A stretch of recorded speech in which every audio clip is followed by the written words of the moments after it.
Hi, I'm Jason McAteer and you're watching the Redmen TV. We haven't really talked about him, but we've talked about him in bits. Firmino, you know, took his first goal really well. Second goal, sensational. This is the first example that I think of. We've had this real problem. The issue Klopp's had is when we play Benteke up front, he scores goals, but we don't play very well. When he plays Firmino up front, and this is not consistent in either sense of this, we play our best football, but he doesn't score goals. That was the first time where, you know, again, since City, I guess, because he scored in that one. His history is that he scores goals, and we've just been waiting to see it. And last night we saw him score two totally different goals, one with either foot. After the second one, I just thought, oh, Luis Suarez. Yeah, you know, and he hits the bar with a goal, which again was... We've got a player now who can score a wonder goal on the pitch. Yeah. You know. And I think I'd be interested to see how he kicks on from this, because I'm so bored of going, oh, Firmino, and now he's amazing, and then he's just shit in for the next game. 5 matches. Well, so that's it, isn't it? Are they his 2 goals for the season, or is he going to push on now and score regularly? I'm hoping, because I mean, we were talking about this morning, weren't we? And I think I've got it. I've got it in the agenda. Firmino's form sums up Liverpool under Klopp. And it's what we keep seeing from Firmino, what we keep seeing from Liverpool, is these flashes of like, oh my God, this is how good it's going to be. But then the next week, we're back to being shit again. And no one sums that up better than Firmino, I think. He's been... it's quite scary, because, John, we do the edit and we do the back of house stuff.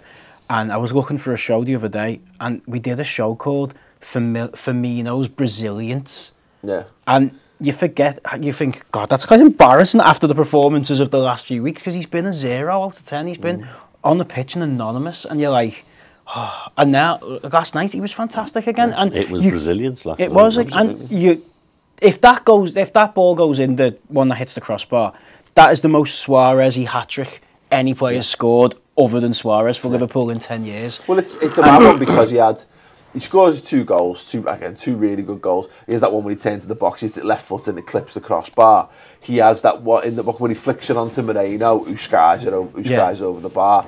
He has a header that he heads wide, and there's another one when he gets up at the back post and just doesn't quite get a connection. But that hinted at the perfect centre forward performance last night. And the best thing is, there were other times you'd find him much deeper than that, and he was running past people with strength, and he was passing the ball and bringing people into the game. It was just a great all-round performance. Strength is the key word. I thought, watching it last night, because he's not big, is he? You'll hear him. He's quite a... Well, he's like, I think he's in between. He's like 6 foot tall, isn't he? Yeah. And he's not stocky. Yeah, he looks He's not dead tall. He's not dead fast. Yeah. Sound familiar? You know. There's times when you look at like the Watford performance and the Newcastle performance where he just didn't seem up for it, and he was getting pushed off the ball. Whereas last night there was a point when he had, I think he'd scored one. I don't think he'd scored a second. He's running and he basically gets shoulder charged off by Mertesacker, and he turns around and he fronts him a bit. And he's like angry, and he's there, and he's like showing physical strength and a bit of grit and a bit of the narkiness that you need in that. And you go, oh, Firmino could actually be wanting to be here. And if any time it shouldn't have been, there's a caveat to this. To what I'm going to say is, it shouldn't have been in the freezing cold snow or Anfield. It should have been in the September or the May months. You know what I mean? But his best performances have been Chelsea, Man City, and Arsenal.